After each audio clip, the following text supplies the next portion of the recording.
Welcome to the first of 8 compilation videos of the Final Legacy saga. Final Legacy started out as a fan manga project taking place after G-Revolution, 20 years after the first battle between Kai and Tyson. We faced many setbacks, such as the person who drew Chapter 2 disappearing and the person drawing Chapter 1 eventually not having enough time to finish it.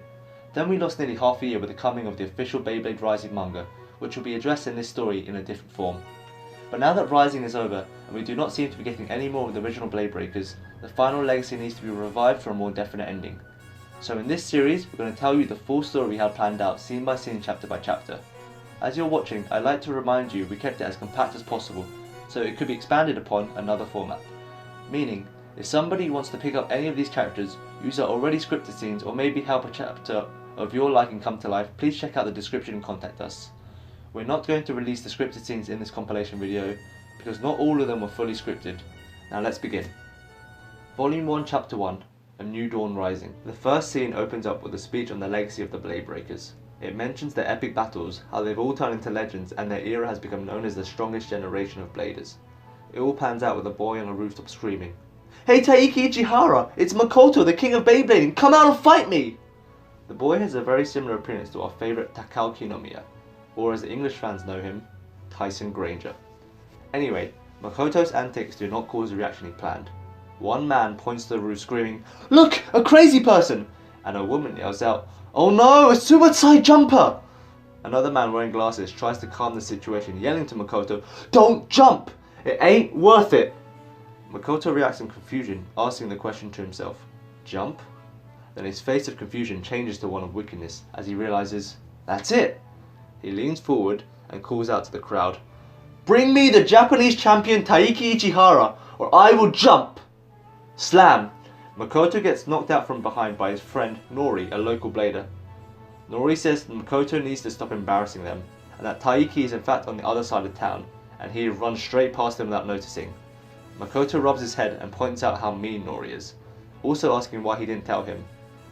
As Nori drags him away angrily, he comments, "I did tell you, but you were too busy running," with the dust-filled wind flowing through him.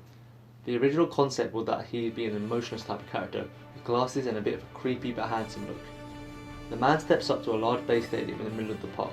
Kids that were Beyblading in the distance turn around and look in shock. It's him! The scene would involve various kids showing up everywhere with their Beyblades and launchers, all running for the stadium where the silver-haired boy stands. Following one kid in particular running through the streets, opening a door to an apartment where his friends sit inside. "Come quick!" he'd say. And with the immense battle going down in the park, he'd continue, "It's Taiki Ichihara, and he's challenged every kid in the whole damn town!" We'd pan out and see the entire park crowded with Beybladers from around the country stepping up to the plate one after the other, and the silver-haired Taiki Ichihara fighting them all. We'd show a blader DJ reporter picking a minor character, perhaps Andrew, as the local Japanese DJ. He'd comment on the epicness of the promised exhibition match, and the skilled Japanese champion Taiki. As Taiki beats them all one by one, Makoto and Nori arrive by the scene, far too late. Some Beyblades land by Makoto's feet as Taiki calls out the name of his blade, and the silhouette of a giant centipede soars over the stadium. "Mukadi!" Taiki screams as the blade flies up and lands on the paw of his hand. The crowd screams out and cheers, "Taiki! Taiki!" Makoto stands back up and looks down upon the blades before his feet, in shock at how far they flew. Up at the roof we have another new character watching. She gets up commenting on how she knows Taiki's power. While Nori wastes no time running forth to yell at Makoto for making them miss their chance to challenge the champ, Makoto on the other hand is not listening, but looks up at the sky, noticing the silhouette of a tiger we're all too familiar with, and inside it is a girl. Rin jumps from roof to roof as Makoto looks amazed at the sky, saying, "So cool! A flying tiger!" referring to the white tiger bit. Nori says, "Have you lost it?" That's when Makoto grabs his arm, dragging him along in protest, saying, "Come, let's follow! She jumped right off the roof!" To which Nori responds, "No more roof jumping!" The chapter continues in scene 3. A young blonde guy with a scar across his face walks around a construction site with his hands in his pockets. The boy's name is Ren. Behind him walks a really large guy with a beanie and a dumb look on his face. It's his little brother Minoru. Ren complains a lot over boredom, talking about how all the competition sucks, and each time his brother says something, he tells him to shut up. Eventually Minoru, who seems mentally damaged, asks Ren one too many questions, which makes him kick the can too hard, hitting a cat in the distance that screeches. Minoru acts like a big kid and is amused at them finding the cat. "You heard the kitty cat, Ren?" "Kitty cat!" To which Ren replies with putting the blade to his launcher. Fuck kitty cat. Ren hunches down to look for the cat beneath a pile of construction boards. Minoru asks what he's doing. Ren smirks evilly and says, "What does it look like I'm doing? I'm killing my boredom." Ren hears the noise from the cat screaming and jumps in that direction. Ren is chasing the cat with his blade, laughing about it, and the cat runs away desperately with an injured paw. His clueless brother says he wants the cat, to which Ren replies, "Once I'm done, you can have what remains." Suddenly, before the blades hit the cornered animal, a new blade strikes from the distance, knocking out Ren's man-type blade. Ren catches the blade and looks up, seeing Rin.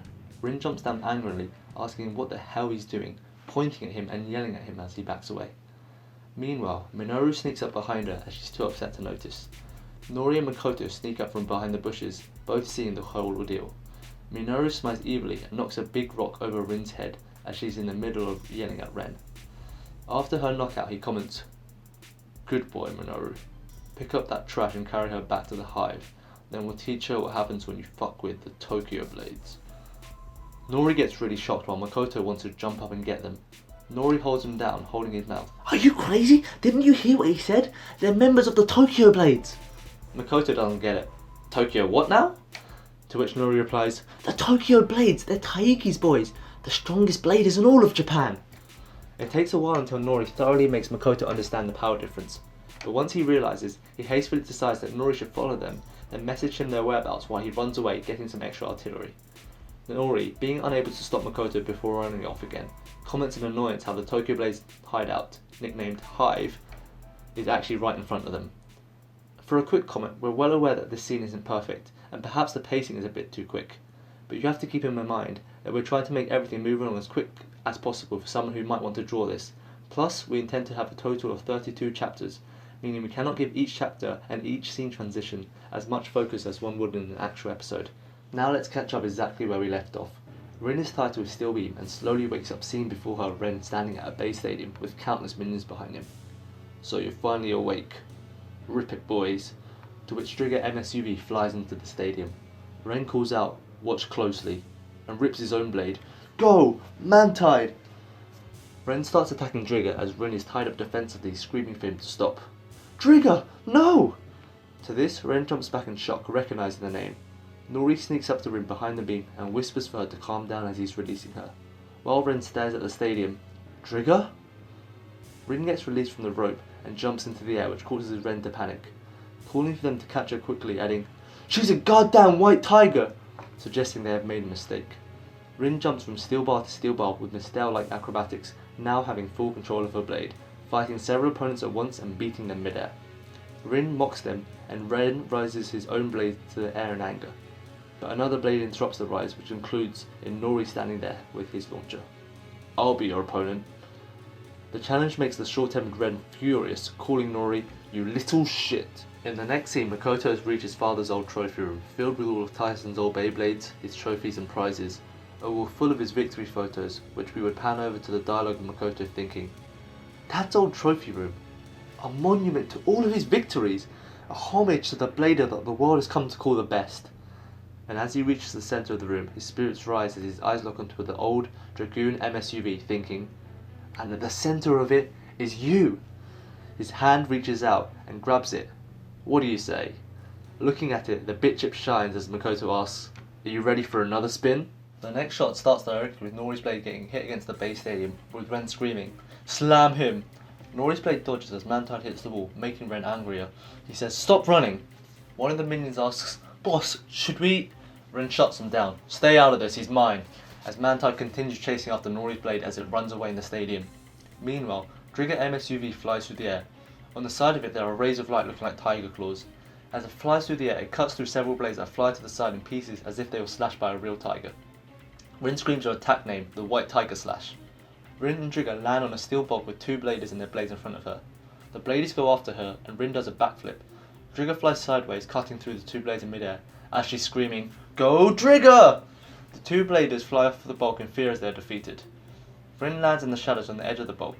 I'd have expected more. Suddenly, Minoru jumps down screaming, "Diande!" His Diande blade flies with the shadow of a rhinoceros beetle and lands on the steel beam, leaving behind a large bump in the metal, while Rin looks shocked as the wind from the landing flows through her hair. Rin makes a desperate move, going for the attack right on. "Trigger, don't back down!" The two blades confront with Minoru smiling, laughing at her, and Diane slams Trigger back, fighting her on the bulk like a rhinoceros beetle fighting a rival male in nature. This is Minoru's battle style. Rin gets desperate as she's pushed back, and this is not her type of battle environment. Attack, Trigger! Give him all you got! Trigger strikes into the heavily defensive blade and flies back, losing more ground. Rin looks worried, thinking, what power? She calms herself and studies his blade. So it's a defensive type, and my specialty is sideways attacks. I must push him back. Trigger MSUV moves up against Diane, and Minoru accepts the challenge. Let's crush this puny blader. Diane, Sabaton Horn attack! They both face head-on furiously as Nori looks up with a worried face. Not good. Ren screams out, focus on the battle! Mantide corners Nori's blade and backs away after pushing it into place, leaving it weak and wobbly. Ren says, I've had enough playing around with you, to which he smiles evilly. I'm finishing you for good. The blade starts shining up as Ren looks down. Ren calls out his praying mantis bit, saying, hope you're ready for my special attack. He finishes it off by sending his blade forth with the praying mantis striking down towards Nori as Ren calls out the name of his attack. Severance Slice! Rin jumps down in between, throwing her battle against Minoru, with the trigger blade falling down from the bulk.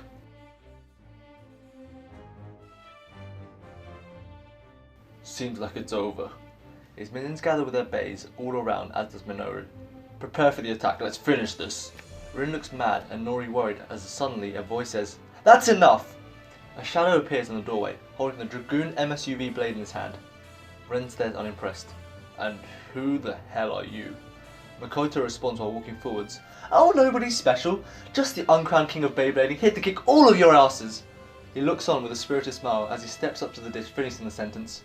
But you can call me Makoto. Ren stares on and then bursts into laughter. You have to be joking.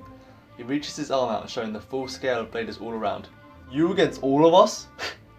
Ren gains a devious look in his eyes. Not to mention Taiki, our leader. The strongest blader in all of Asia will be here soon. Then he points at Makoto. A pretender like you will never measure up to the likes of that. Makoto puts his blade to the launcher, keeps on smiling. Yeah? Well, bring it on! Outside, a chopper is landing on their landing pad, and the infamous Taiki Ichihara walks up calmly, with his right-hand man Denjiro standing behind him. Denjiro is supposed to look like a somewhat hardcore street punk version of Jinga Hagane. Anyway, one of his minions runs up to him, telling him it's a good thing that he's here because they're having some trouble. This makes him question, trouble? Inside, Dragoon is suddenly pushing Mantine back, making Ren panic, yelling at his underlings. What are you waiting for? Hurry up! Attack! Attack! Everyone attack now! Taiki walks down and looks from above, as everyone launches their blade. Tai takes one look into the stadium thinking, you idiots! Calling out in a hurry, stop! That Beyblade! It's too late as their blades are flying towards the stadium while Makoto clenches his fist, screaming out at the top of his lungs, finishing Taiki's sentence. Dragoon! The Beyblade flies up out of the bay with full force, beating all the blades away with the pure force of its impact. Makoto flies into the steel bar as everyone flies back from the energy released, and Dragoon explodes through the roof, tearing off the entire top half of the building, lighting up the entire sky for miles. Makoto now lays on the ground unconscious, as we finish the chapter with a to be continued. So that's it for chapter 1, but we'll explain what happens in the next chapter of this volume. Stay tuned, make sure you subscribe to Bay UK so you see it as soon as it comes out. Until next time, goodbye. You were young, the future was so bright. Your neighborhood was so